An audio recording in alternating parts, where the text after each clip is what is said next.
Assalamualaikum warahmatullahi wabarakatuh. Bismillahirrahmanirrahim. Nahmaduka ya ghafuru ya syakuru ma sholli wa sallim wa barik ala sayyidina Maulana Muhammadin wa ala alihi washabihi asma'in nama ba'du. Tengarso Habib Ahmad bin Idris Al-Habsyi juga keluarga. Tengarso para sesepuh waktu khusus ketua pusat BPIP Bapak Dwi Hartono dan yang mewakilinya Bapak Rizal Fakhruddin, teman-teman semua dari Direktur Indonesia Power, Bapak Hasin Sidki, semuanya yang saya hormati, jajaran direksi. Iki ngaji santai-santai napa muhasabah. Kon roh maknane muhasabah. Pak Zainuddin. Muhasabah itu kalau Kiai Jawa maknani itu ngoreksi diri sendiri. Jadi menghitung diri sendiri. Ini pas bidang yang saya tekuni tadi karena Habib Ahmad yang minta kemarin sama Ibu siapa dari Indonesian Power itu. Ibu Lia, saya turutin sekaligus saya sambil belajar terus tentang muhasabah. Dalam konteks Indonesia, muhasabah itu sudah jadi perilaku ya. Karena dulu orang tua saya, guru-guru saya kalau ngandani itu, bayangkan kalau kamu jadi dia. Jadi misalnya kita mentang-mentang atasan, otoriter sama bawahan, bayangkan kalau kamu jadi yang bawahan itu kayak apa. Laukun tamakanah, kalau orang Arab bilang, bayangkan kalau kamu di posisi dia. Makanya guyonannya orang-orang Indonesia itu kan orang ngaramkan judi gitu, bareng dikasih tahu. Tapi yang menang anak jenengan, alhamdulillah. Ternyata ngaramkan itu karena ada anaknya. Kalau anaknya yang menang ya seneng. Meskipun itu guyonan, tapi saya punya padanan itu dalam kitab Hikam. Nabi Ibrahim itu Khalilur Rahman, tentu bencinya minta ampun sama yang namanya maksiat. Suatu saat beliau diterbangkan di alam malakut. Itu kalau di Hikam saya halaman 15 juga. Saya masih ingat betul. Mungkin kalau Anda beda halaman karena beda cetakan. Atau enggak punya kitabnya. Atau punya tapi tidak bisa baca. Nah itu jadi berbagai kemungkinan. Atau punya tidak bisa baca tapi dianggap jimat. Atau digo pencitraan. Banyak itu kaji-kaji tidak bisa baca kitab tapi di ruang tamunya kitabnya besar-besar. Pencitraan itu, tapi ya bagus lah, nggak apa-apa untuk syiar. Setelah diterbangkan di alam malakut, diperlihatkan sama Allah, ada orang pezina, ada orang syaribul khomri, ada orang mabuk, ada orang macam-macam. Allah tanya sama Nabi Ibrahim, bagaimana pendapat kamu Ibrahim tentang mereka yang maksiat? Kata Nabi Ibrahim, ya Allah habisi saja mereka, mereka hidup di bumi engkau, makan rezeki engkau, kemudian mereka tidak taat sama engkau. Singkat cerita di fase itu, saya ulang lagi di fase itu, Allah nurutin. Sampai sekian peristiwa, mungkin 3 atau 4. Sudah, setelah sekian tahun Nabi Ibrahim lupa peristiwa itu, kemudian beliau diminta menyembelih anaknya. Ini versi kitab Hikam. Memang versinya banyak tentang kenapa Nabi Ibrahim disuruh menyembelih anaknya.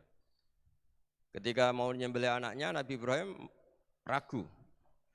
Huwa samratu fuadi. Anak saya ini buah hati saya, kenapa engkau suruh menyembelih? Terus kata Allah, apa kamu tidak ingat ketika kamu saya angkat di alam malakut, kemudian kamu usul bunuh-bunuh, saya tidak mempertimbangkan usul Anda, tapi kenapa sekarang saya merintahkan kamu mikir? Gitu. Terus, ya karena ini anak saya ya Allah. Terus kata Allah, rumang samu wong sing kon mateni gak gawean kau sing gawe kowe enak wae usul mateni. Jadi saya yang bikin kemudian Anda enak aja usul membunuh.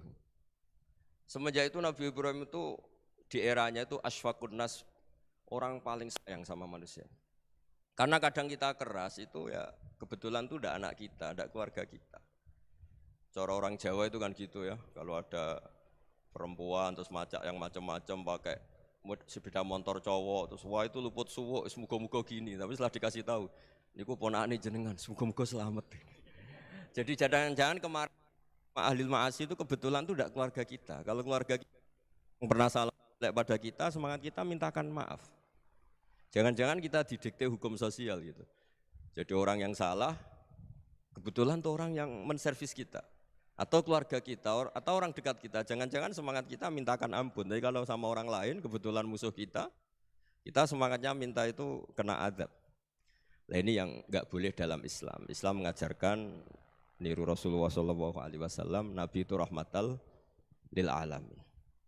Bahkan kemarin saya ngaji virtual sama beberapa habaib, ada Habib Ali Al-Jufri dari Mesir, ya. Ada Habib Alwi dari Kuitang, ada Habib Nabil Al-Musawa. Dari sekian habaib itu saya masih ingat diantaranya yang didawuhkan rahmatan lil alamin itu ketika Nabi adahu kaumuh, disakiti oleh kaumnya, dan itu mereka masih kafir semua. Itu mereka dapat doanya Nabi, Allahumma hdi qaumi fa innahum la ya'lamun. Kayak apa baiknya Nabi, orang yang menyakiti, yang melukai, tapi Nabi masih berdoa, Allahumma hdi qaumi fa innahum la ya'lamun. Sayyidina Umar dapat doanya Nabi itu yakhina kana kafiran, ketika masih kafir didoakan. Allahumma a'izzal Islam bi Umar. Itu ketika masih kafir. Itu pelajaran bagi kita bahwa yang sedang tidak cocok pun itu berdapat doa kita. Ya doa supaya kondisi kita baik, hari tambah baik. Karena agama ini saya berkali-kali bilang limangka nayarjuwa hawal yawmal akhir. Agama ini diperuntukkan bagi yang selalu punya harapan pada Allah Subhanahu wa taala. Saya cerita muhasabah ini tentang hubungan kita dengan Allah. Di Indonesia itu banyak orang fasik, banyak orang nakal. Ya di mana-mana orang nakal itu ya mayoritas, wa aksaruhum fasikun. Tapi berkahnya harapan.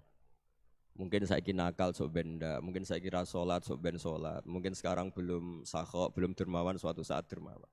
Barokahnya itu kefasikan ini dianggap sementara.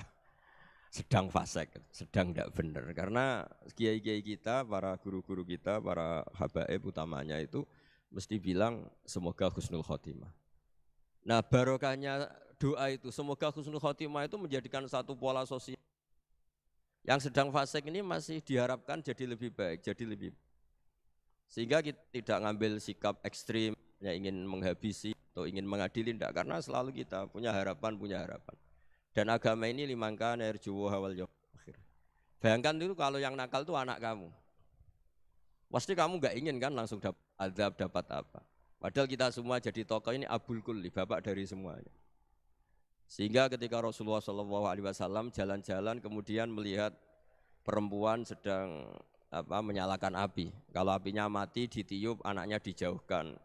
Nanti kalau sudah jauh dari api, anaknya digendong lagi. Terus kata Rasulullah, matur ke semua sahabat, Aro'aitum anna hadih tarihatan waladaha alan nar. Apa kamu berpendapat bahwa perempuan ini akan melemparkan anaknya ke neraka? Tidak ya Rasulullah. Tidak akan seorang ibu melemparkan anaknya ke api. Terus kata Rasulullah, Allahu arhamu min hadih biwaladiha. Allah lebih rahman, lebih rahim dibanding orang tua ini kepada anaknya. Ini yang harus kita kenalkan terus, kita kampanyakan terus supaya orang hubungannya dengan Allah itu nyaman, asik. Sehingga dengan demikian selalu ada harapan bahwa yang sedang nakal ini suatu saat tobat. Kita tidak boleh menghukumi pasti begini, pasti gini, itu tidak wilayah kita. Itu juga yang dicontohkan Rasulullah SAW. Secara lahir Nabi itu enggak berkenan sama Wahsy, karena Wahsy itu salahnya salah fatal karena membunuh ahabban nasi ila Rasulillah, yaitu membunuh Said Hamzah. Jadi ketika Wahsy tobat, Nabi itu nerima tobatnya. Dan ketika beliau dengan basariyahnya agak siap ketemu Wahsy karena harus ingat Sayyid Hamzah, basariyahnya diturutin. Oke kamu iman, saya turutin, tapi jangan sering ketemu saya. Karena kalau ketemu kamu, saya masih ingat sama paman saya, Sayyid Hamzah. Kita bisa ngelola seperti itu, kita tidak cocok sama orang, bagaimanapun mereka umat Rasulullah SAW, kita tetap mencintai mereka. Misalnya kalau beda agama, mereka sama-sama orang Indonesia, kita mencintai mereka atas nama warga Indonesia. Tapi kalau misalnya potongannya ora cocok, beda kultur, bawaannya itu mangkelno cara Jawa, ya bisa diilmoni, jangan ketemu. Wong sudah tidak cocok, ingin ketemu nyari solusi, roh ini tok seneng itu kan ya repot itu. Ya sudah kalau nggak mati cocok ya jangan sering ketemu. Dan itu kita bisa memanage seperti itu tuh bisa. Saya berkali-kali cerita tentang Imam Syafi'i. Kalau dikasih tahu ya Imam Abu Abdillah, panggilannya Imam Syafi'i, tetangga Anda ini ternyata banyak yang nggak senang Anda. Jawabnya beliau senang. Ya bagus kalau nggak senang saya, ndak utang saya katanya. Jadi gara-gara sampean seneng aku ngatur aku ini kan. Dan mungkin sampean ra seneng kan ya enak. Jadi hidup itu dianggap happy. Kalau seneng ya teman silaturahim, kalau nggak seneng ya nggak bakal utang gitu. Baru kayak seneng itu nggak ganggu. Gitu. Jadi dulu itu orang bisa ngelola seneng ndak seneng itu bisa. Karena ada kearifan hubungan dengan Allah Subhanahu wa ta'ala. Hidupnya selesai karena masyghul bi dzikrillah, mereka sibuk dengan Allah. Makanya kata ulama-ulama tasawuf, kamu jangan melihat manusia perilakunya, tapi kamu juga harus ingat yang gerakkan semua itu Allah Subhanahu wa taala. Dengan demikian kita faroh, kita senang. Makanya Nabi kalau ngutus Anas bin Malik kemudian enggak kesampaian yang diinginkan karena Anas main, ketika garwa-garwani Nabi agak tersinggung, Nabi andaikan Allah menghendaki yang saya inginkan kesampaian, pasti itu kesampaian. Jadi dianggap kegagalan Anas enggak manggil yang dituju Nabi itu ya kersane Allah, ya enteng saja. Sayyidina Ali lebih parah lagi yang dialamin. Itu dalam beliau kalau dipanggil itu enggak cepat-cepat ke sana. Ketika ditanya, "Kenapa kamu tak panggil enggak cepat ke saya?" "Amin tu ukubatak." Karena aku tahu engkau orang baik. Orang baik itu pemaaf. Jadi makanya orang-orang soleh dulu itu bodoni itu. Makanya sekarang kalau ada orang bodoni itu mesti dibidik orang soleh. Kalau orang-orang soleh itu kakean husnudzon akhirnya sering dibodonin. Abdul bin Umar itu masyhur itu. Kalau ada budaknya sering sholat, sergap sholat itu dimerdekakan. Akhirnya enggak sholat pun pura-pura sholat. Akhirnya juga dimerdekakan. Ketika ditanya, kenapa engkau merdekakan? Padahal mereka sholatnya menipu engkau, kata pembisik-pembisik itu. Man khoda'ana lillah in khoda'na lah. Dia nipu atas nama Allah, berarti saat tertipu juga atas nama Allah. Enggak masalah dong, semuanya demi Allah Subhanahu wa ta'ala. Jadi ketika kita ketemu mensifati Allah Ta'ala itu ghafir, Allah pemaaf. Jangan kamu enggak fair untuk diri kamu nyifati Allah ghafir, pada orang lain Allah kamu sifati syadidul iqab.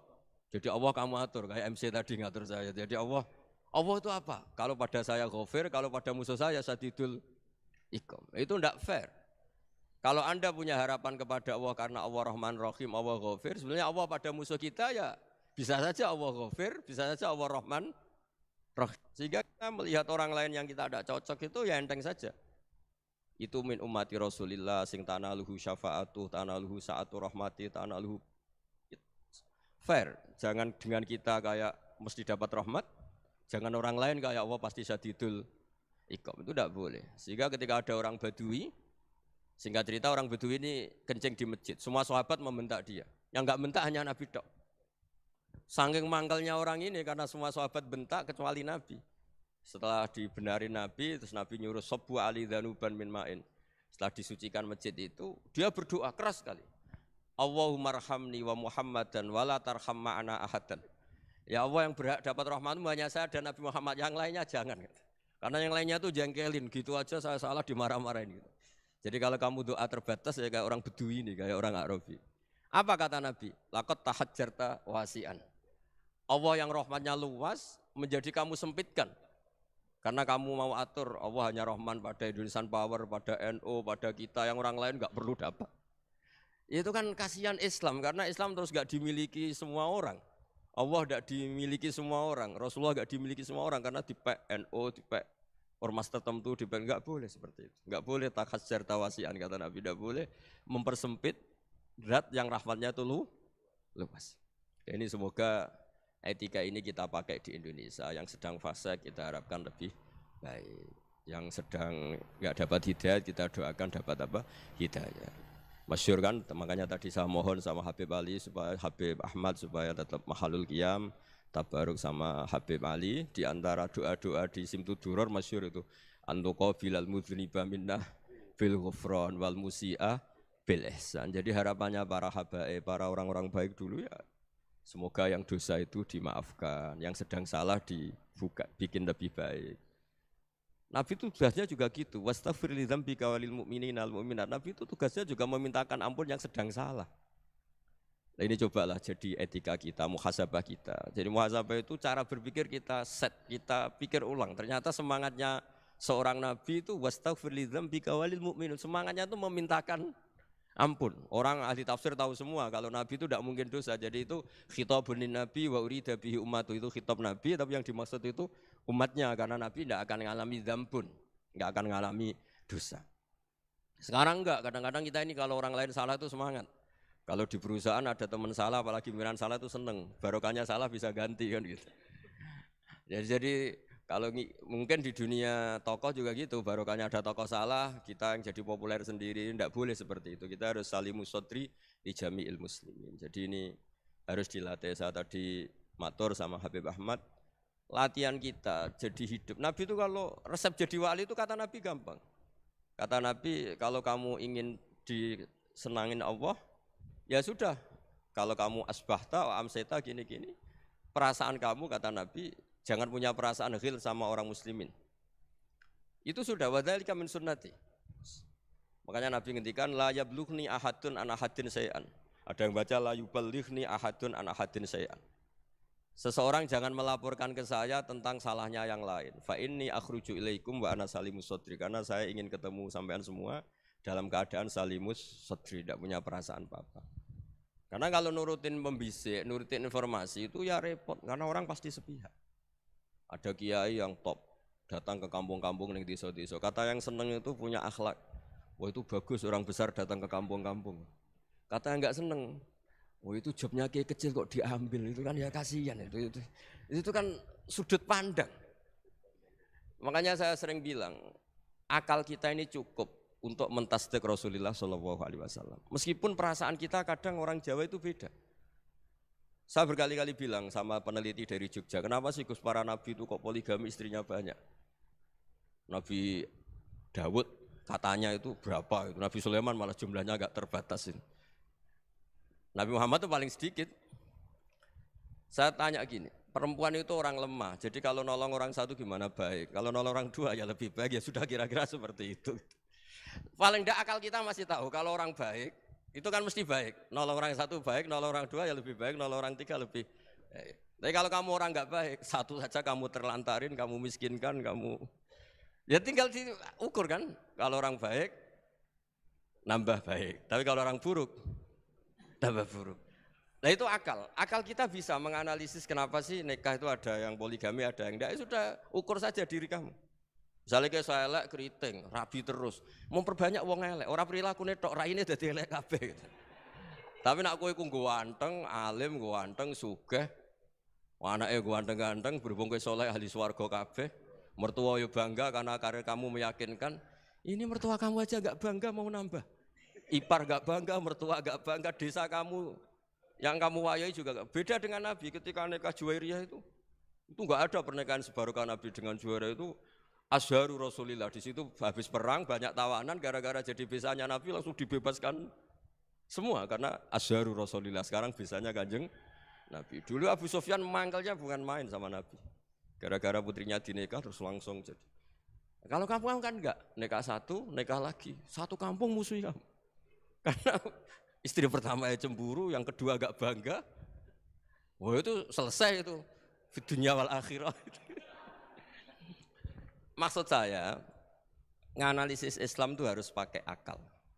Dan akal yang dipakai, ini saya bawa ke kitab Ihya, adalah pikiran-pikiran para ulama. Makanya ketika Imam Ghazali ketika ditanya, fakaifa bi muslimin fasikin asawwaha fi jami'i amri. Kalau kalian ketemu orang fasik, orang Islam tapi fasik, perilakunya enggak ada yang benar. Kata Imam Ghazali jawabnya lucu, aneh. Ma min muslimin illa wa islamuhu ta'ah. Enggak ada orang Islam kecuali dia mau Islam, membenarkan Allah dan Rasul itu sudah taatnya dia. Kok kamu enggak bisa melihat taatnya dia? Dia pikirannya kan ini pemabuk, ini tukang apa. Tapi kata Imam Ghazali, sebenarnya kamu masih bisa berpikir positif. Ma min muslimin illa wa islamuhu ta'ah. Tidak ada seseorang Islam ketika dia milih Islam itu pasti ada taatnya, yaitu tasdik pada Allah dan tasdik kepada Rasulullah Shallallahu Alaihi Wasallam. Jadi dengan pola seperti itu, maka di antara guru-guru kita yang modern ya di era Mbah Maimun, di sini ada Habib Ahmad. Habib Salim syair yang sering dibaca beliau adalah ada orang munajat sama Allah, ini cerita munajat. Itu orang itu ngendikan gini, ana muznibun, ana mukhtiun, ana asi, huwa rahimun, huwa ghafirun, huwa afi. Ya Allah, saya mukhti, saya orang yang salah. Ana mudnib, saya orang yang dosa. Ana asin, saya sering maksiat. Tapi engkau ya Allah, engkau ghafir, pemaaf. Engkau rahim, maha pengasih. Engkau afin, yang mudah memaafkan. Terus kata orang ini, ya agak kurang ajar, tapi saking senengnya sama Allah. Qobal tuhunna salasatan bisalasati. Ya gini saja ya Allah, sifat engkau diadu dengan sifat saya. Engkau Tuhan, Gusti, enggak boleh kalah katanya. Terus wasatahliban ausofu ausofi, dan engkau pasti pemenangnya gitu. Jadi ada orang rayu Allah dengan cara seperti itu ya ada ya. Saya ini manusia, salah saya banyak. Engkau ampunannya banyak. Engkau Tuhan, Gusti, enggak boleh ampunan Anda, ampunan engkau kalah dengan salah saya. Enggak boleh Tuhan kok kalah. Jadi untuk supaya orang punya harapan gitu. Banyak juga wali-wali yang jadab ketika datang ke makam Rasulullah SAW. Itu kalau dongo ya agak kacau sebetulnya, cara syariat agak kacau. Ya Allah, engkau punya dua pilihan. Jika engkau menjadikan saya soleh, surah habibu, yang senang kekasihmu, yaitu Rasulullah SAW. Tapi jika engkau menjadikan saya fasik, surah adubu, yang senang itu setan. Monggo jenengan mau menyenangkan kekasih jenengan, mau menyenangkan musuh jenengan, monggo. Jenengan bebas kok memilih. Mestinya Allah ya senang menyenangkan kekasihnya. Jadi ya, intinya Allah dipaksa untuk menjadikan dia orang soleh gitu. Jadi kayak kemarin itu Pak Bu siapa yang kesini itu, yang sama jenengan kuliah kesini itu sama Habib Ahmad. Saya pertama nggak mau, lama-lama Habib Ahmad. Ini gimana Gus? Orang taunya saya dekat jenengan, kalau nggak kasih saya malu. Waduh, ini kayak doanya wali yang tadi. Nggak punya pilihan, nggak ada pilihan. Jadi saya mohon muhasabah itu dimulai cara berpikir. Makanya di sini sebetulnya teks ini supaya dapat barokahnya Ihya, ini kitab yang disenangi para habaib, para ulama. Sebetulnya teks di muhasabah itu redaksinya gini ya, yang lengkap. Hasibu anfusakum qabla an tuhasabu wa zinuha qabla an tuzanu wa tahayya'u lil ardil akbar. Jadi ada kata wazinu, jadi ukur. Perilaku Anda ini diukur, ditakar. Misalnya kita sebagai suami kan ya punya hal-hal yang kita tidak ideal. Cara wong Jawa mesti pesek.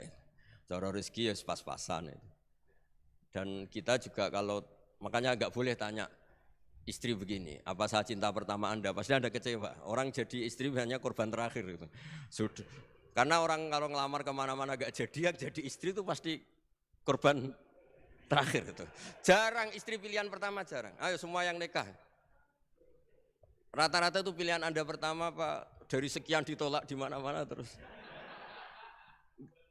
Ya perempuan terakhir. Kamu juga korban terakhir. Gitu. Itu wali-wali dulu kalau ngandani kita itu sederhana. Antal ini masyhur diceritakan Habib Zain bin Sumit dalam kitab Al-Manhajus Sawi. Anta lam tajid min nafsika kullama turid. Fa kaifa turidu min ghairika kullama turid. Kamu yang ingin ideal saja, kamu tidak menemukan pada diri kamu untuk menjadi ideal. Kamu kan ingin ganteng, ingin punya uang banyak, ingin perilaku Anda sempurna. Anda saja yang punya keinginan tidak bisa mewujudkan keinginan Anda sendiri. Fakaifa turidu min ghairika ma turid. Jadi anta lam tajid min nafsika kullama turid. Fakaifa turidu min ghairika kullama turid. Kamu yang punya keinginan saja. Misalnya saya ingin punya uang banyak, perilaku saya selalu benar, enggak pernah salah.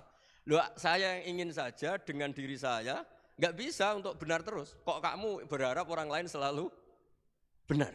Jadi anta lam tajid ya sama.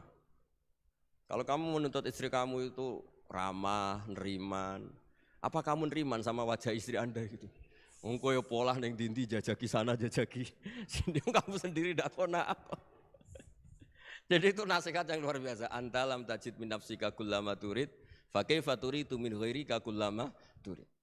Kamu mau menghormati semua orang, enggak mau kan? Kemudian Anda berharap semua orang menghormati kamu. Kamu enggak ingin kan orang lain semua menghujat kamu. Sementara kamu enak aja menghujat orang lain. Makanya Rasulullah SAW itu luar biasa ketika bikin kaidah sosial.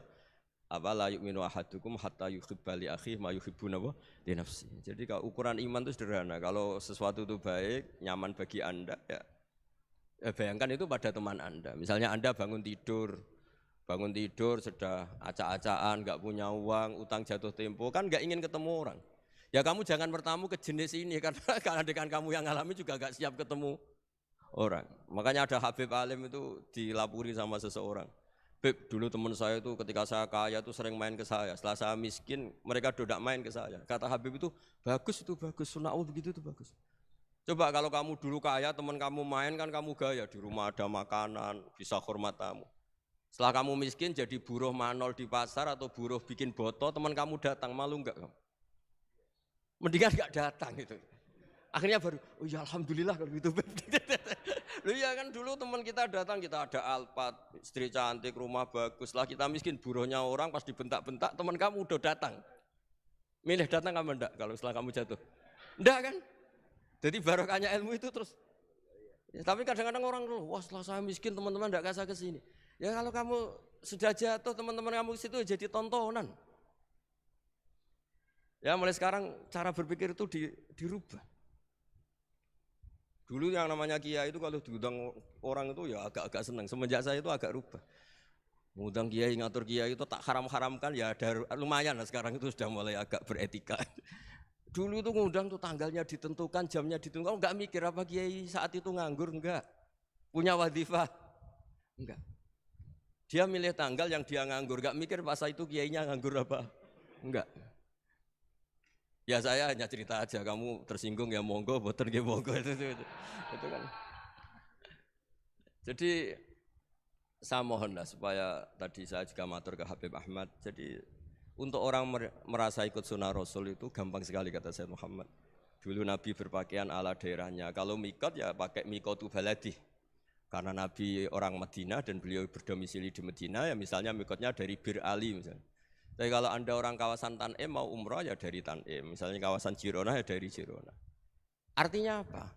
Kamu ngambil mikot karena Nabi mikot misalnya dari Bir Ali.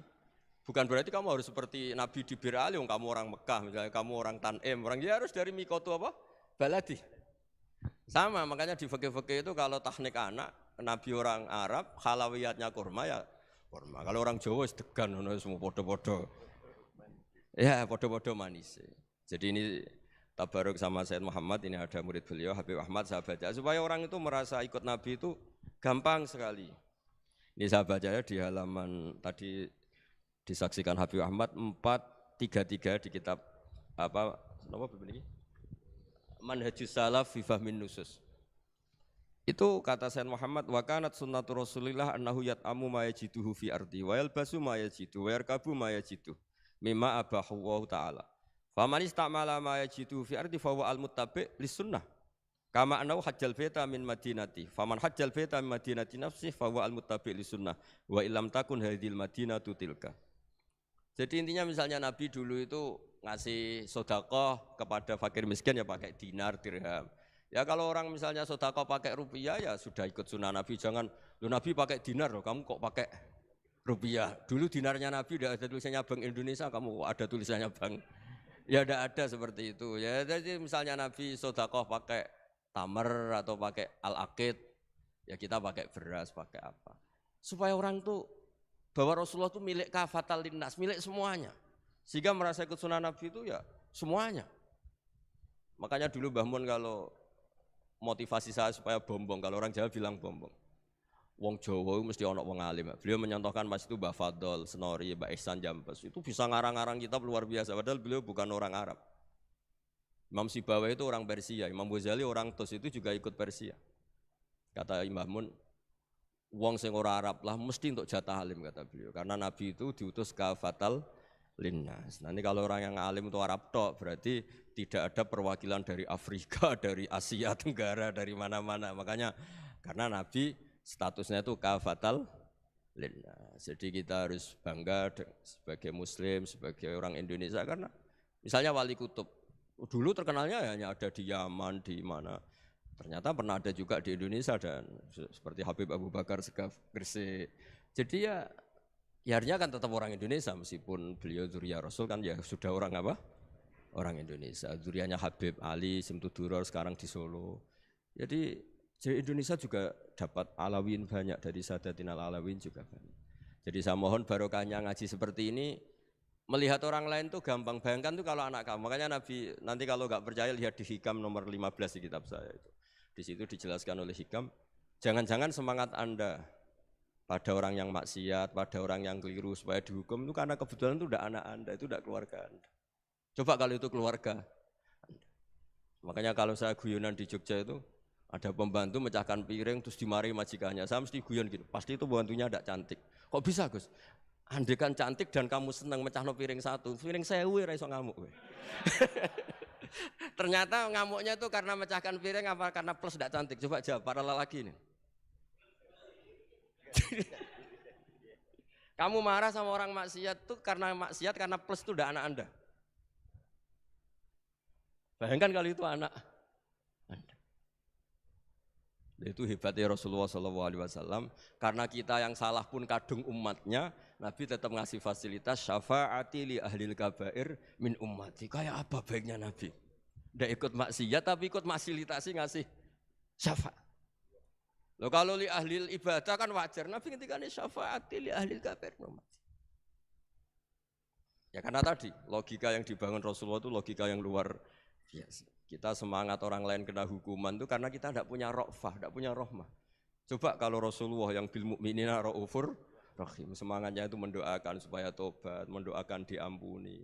Dan itu juga yang diperintahkan oleh Allah Subhanahu wa taala, wastaghfir li dzambika walil mu'minina wal mu'minat. Ya semoga barokahnya ngaji ini, barokahnya Habib Ahmad, barokahnya Maulid Simtud Duror, barokahnya semua kitab madaih, tiba berjanji semuanya, barokahnya Ikhya, barokahnya Said Muhammad, barokahnya guru kita semua, Mbah Maimun, bapak saya.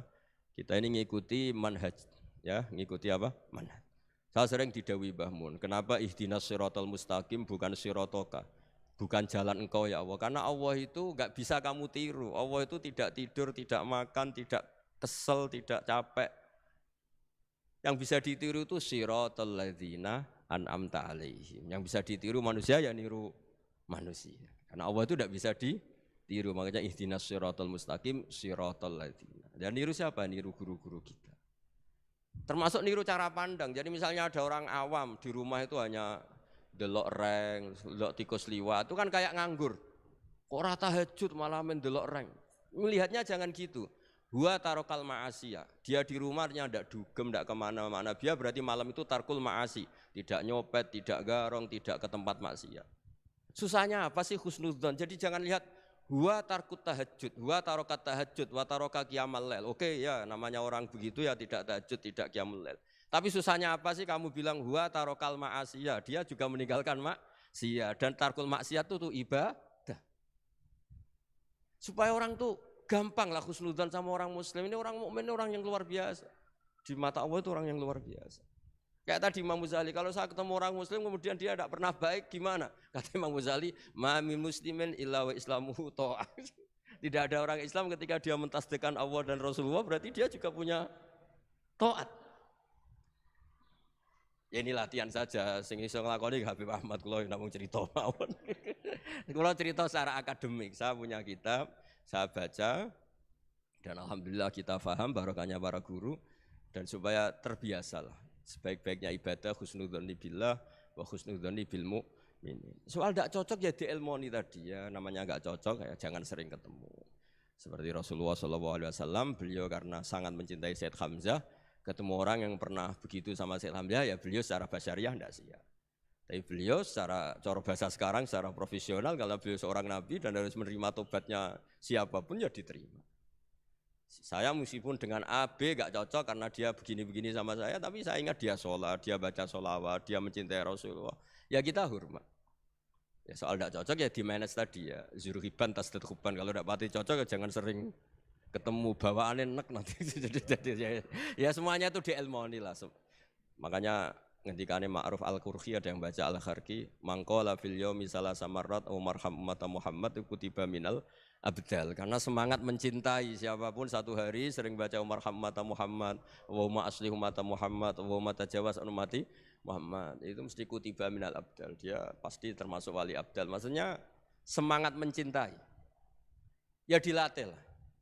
Misalnya Indonesia Power atau PLN, andai kan tidak ada PLN itu kayak apa? Orang nggak bisa ngaji, tidak bisa aktivitas, ya barokahnya ada PLN, barokahnya jasanya. Kita sadar, tidak semua kebaikan kita ini memenuhi keinginan orang banyak. Orang banyak ingin listrik, ingin saluran apa, dan itu kadang yang mewujudkan orang lain atau kelompok lain. Ya karena itu manfaat ke orang lain ya kita doakan, karena khairun nas anfa'uhum linnas. Sehingga kita terbiasalah ngakui orang lain.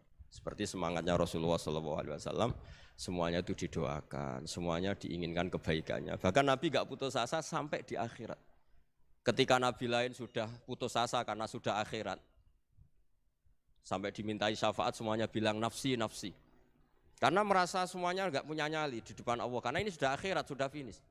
Tapi apa Rasulullah? Analah. Ya sudah, saya sanggup mensyafaati kalian. Terus kata Nabi, fa'atiyal arsya. Saya mendatangi aras, fa'akhiru lahu sajidan, saya sujud. Wa ahmaduhu bima hamida allamani ha rabbi. Kemudian saya tetap muji Allah. dengan pujian yang terus menerus.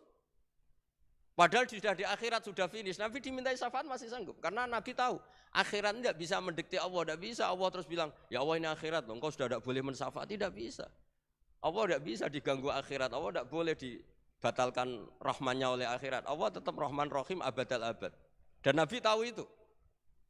Makanya kata para ulama, fa Muhammadun Ahmadu min ghairihi. Jadi Nabi Muhammad namanya dua, yang terkenal. Sebetulnya banyak yang terkenal dua, Muhammad sama Ahmad. Ketika Nabi punya nyali memuji Allah di akhirat atau sudah di akhirat, itu fa Muhammadun Ahmadu min ghairi. Ketika Nabi lain sudah tidak punya nyali muji Allah karena sudah akhirat, Nabi Muhammad tetap berani muji Allah di saat seperti itu. Makanya Ahmadu di situ kata ulama itu af'al tafdil, fa Muhammadun Ahmadu min ghairi. Kanjeng Nabi lebih memuji Allah di saat yang Nabi lain sudah tidak punya nyali untuk muji Allah di saat itu. Makanya kata Nabi fa akhiru lahu sajidan wa ahmadhu bimahamida allamaniha rabbi. Akhirnya setelah lama gitu terus Allah ngendikan ya Muhammad irfa' ra'sak wasal tu'tah wasfa' tusyaffa. Sudah Muhammad, angkat kepala kamu minta apa saat turutin, dan kalau kamu ingin mensyafaati umatmu saya beri hak napa? Syafaat.